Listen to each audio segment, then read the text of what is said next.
reading this morning from the 65th chapter from the prophet Isaiah. This chapter begins with an explanation of the righteousness of God's judgment upon Israel. It talks about why, and talks about what can be done. And then it abruptly shifts in verse 17. For I am about to create new heavens and a new earth. The former things shall not be remembered or come to mind. But be glad and rejoice forever in what I am doing. For I am about to create Jerusalem as a joy and its people as a delight. I will rejoice in Jerusalem and delight in my people. No more shall the sound of weeping be heard in it, or the cry of distress. No more shall there be an infant that lives but a few days, or an old person who does not live out a lifetime. For one who dies at 100 will be considered a youth, and one who falls short of 100 will be considered accursed. They shall build homes and inhabit them. They shall plant vineyards and eat their fruit. They shall not build and another inhabit. They shall not plant and another eat. For like the days of a tree shall the days of my people be. And my chosen shall long enjoy the work of their hand. They shall not labor in vain or bear children for sudden terror. For they shall be offspring blessed by the Lord, and their descendants as well. Before they call, I will answer. While they are yet speaking, I will hear. The wolf and the lamb shall feed together. The lion shall eat straw like the ox, but the serpent, its food shall be the dust. They shall not hurt or destroy on all my holy mountain. This is the word of God for the people of God. Thanks be to God. Oh, come on, you can do better than that. Thanks be to God. Yeehaw! This is one of those passages. If you're a believer in God, I'm not saying you have to memorize verses to be a good Christian, but this is one of those passages where you say, yeah, here it is. This is why I believe. Now,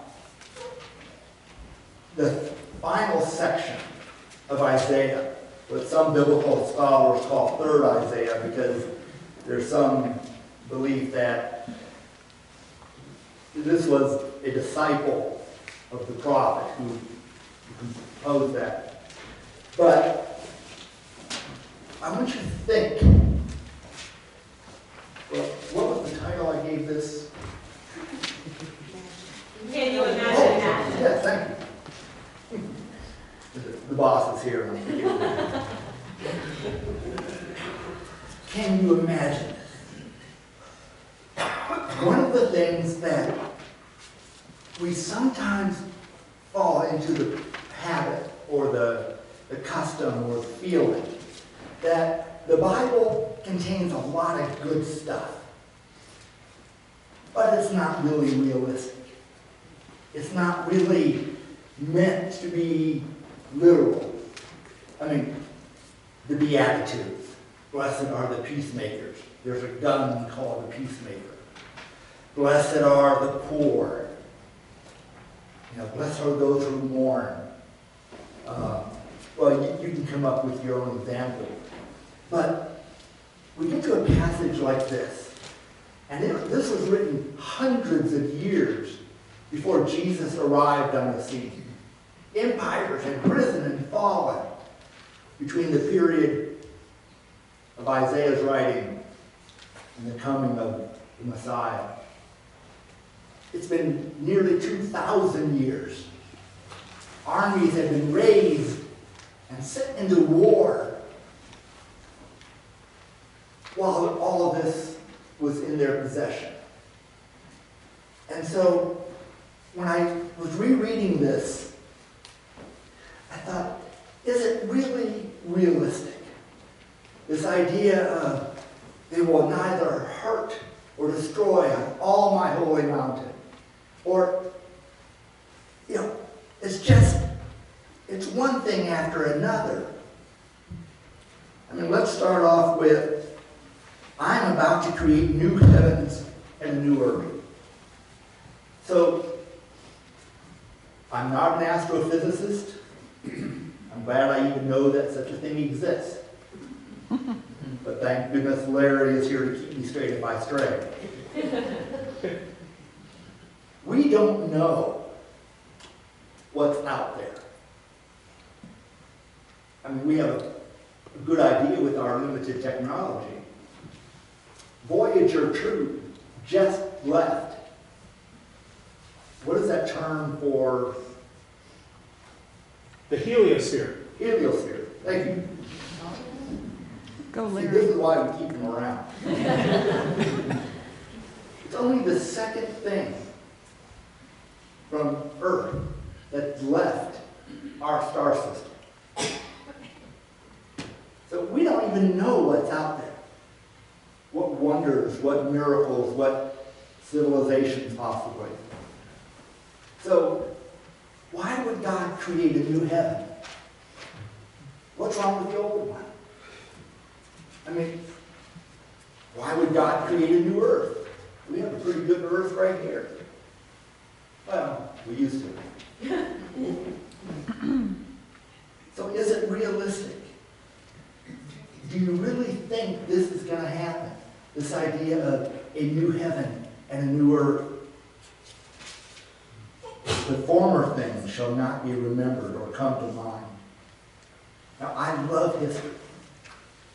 When Belinda and I were driving around Central Europe and England, I mean, I had a map of UNESCO heritage sites. And we'd be driving down the road and I'd see a church steeple. Gotta go see it. I mean, there's a lot of cool stuff. There's a lot of cool stuff in this country. Do we need it? Is it realistic? Be glad and rejoice forever in what I am creating.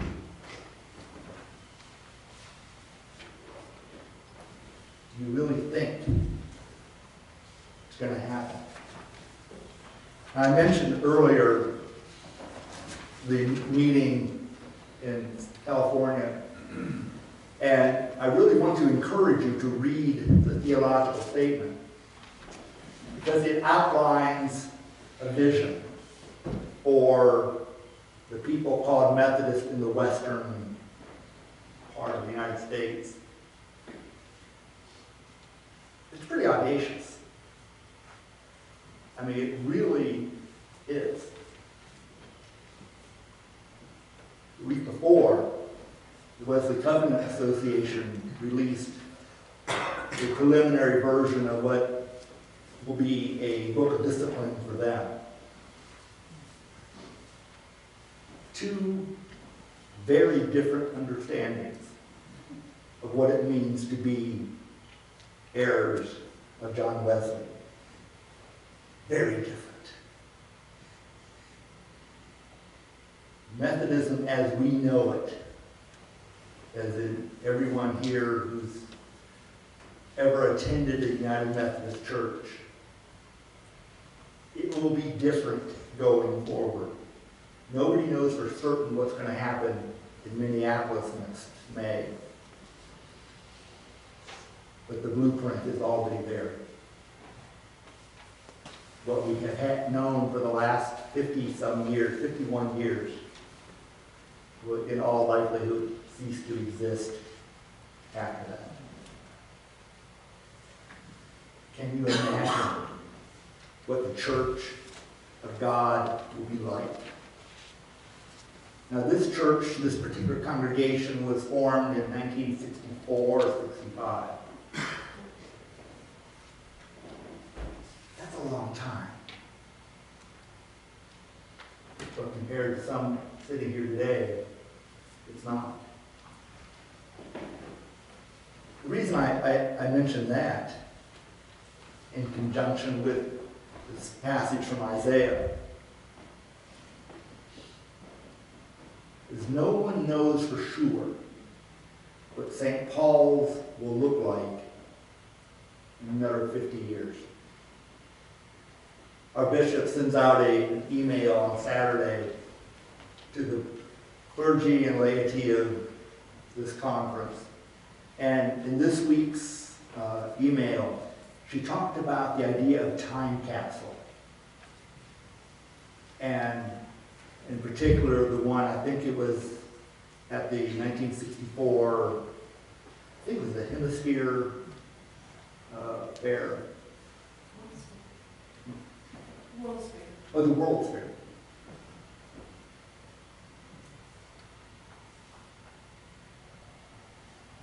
And I wonder if the people of 50 years ago knew what 2019 was going to be like. How many of you knew 1964 what you would be doing today? Can you imagine what you're going to be doing in 50 years?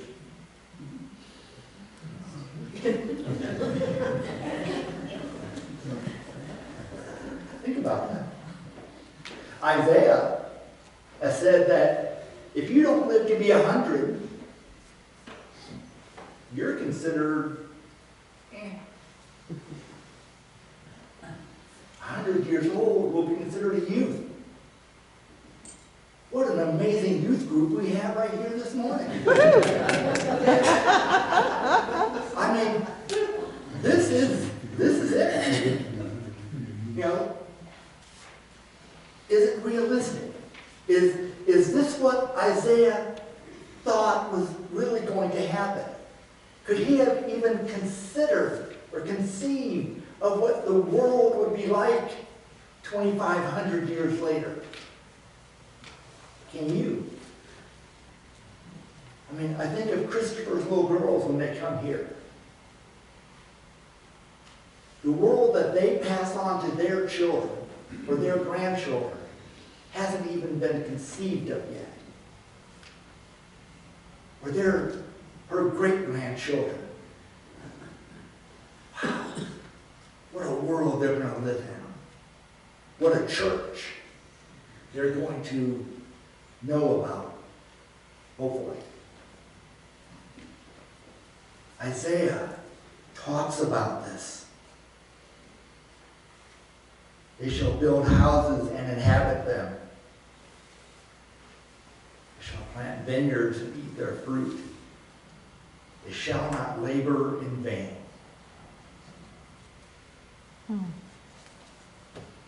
Somebody gave you a church.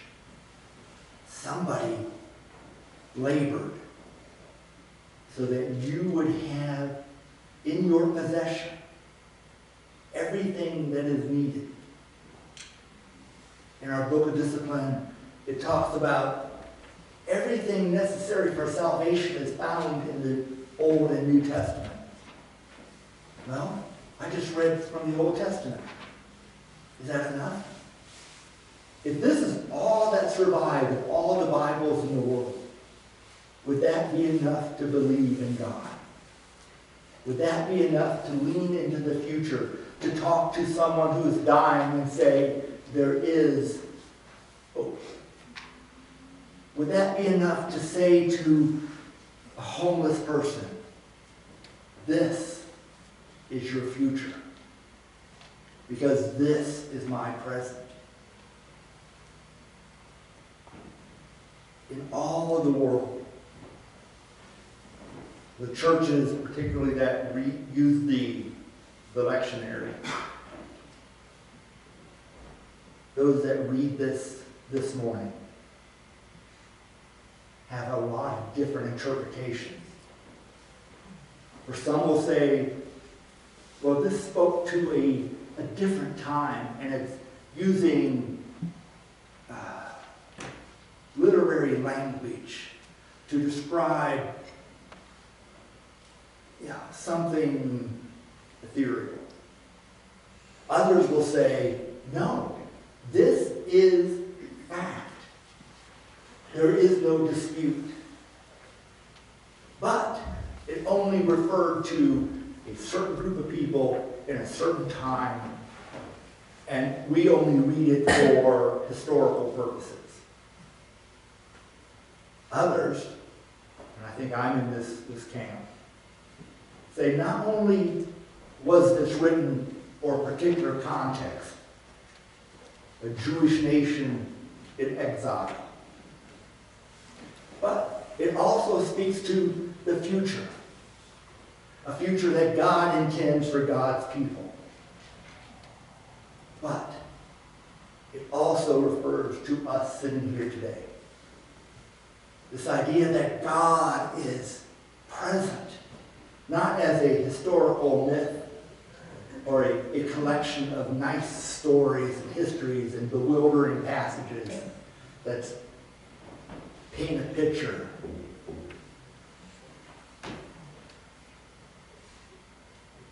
It's not pie in the sky. You know, everything will be better on the other side of death. But when we read this passage and we say, this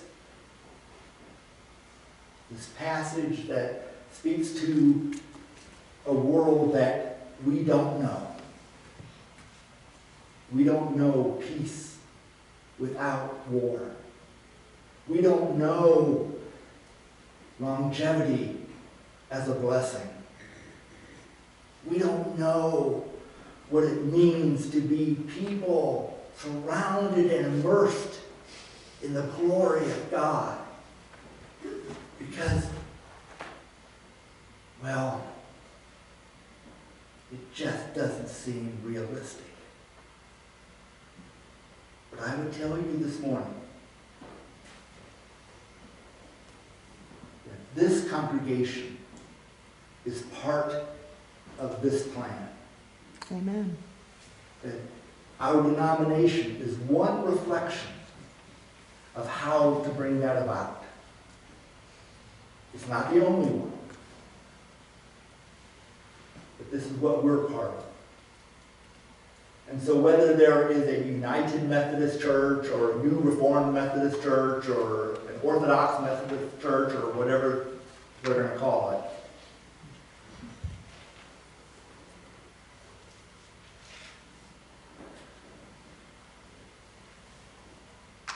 it, it is our reality.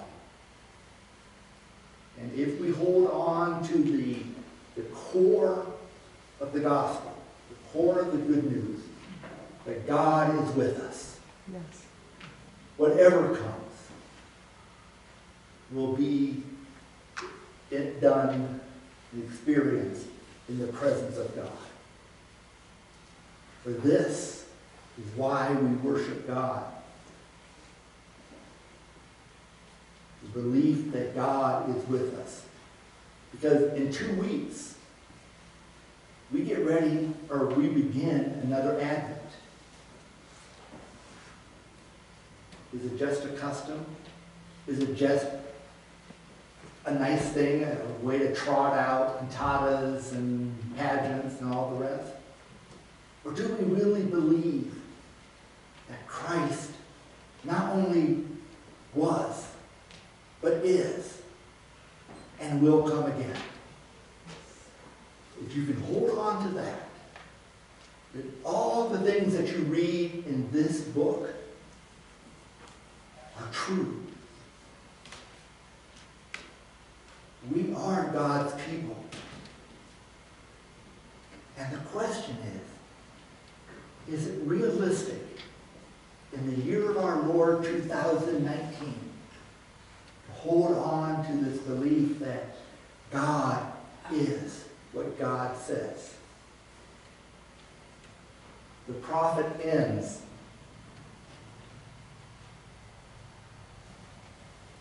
the 65th chapter Thus says the Lord. Amen. Amen.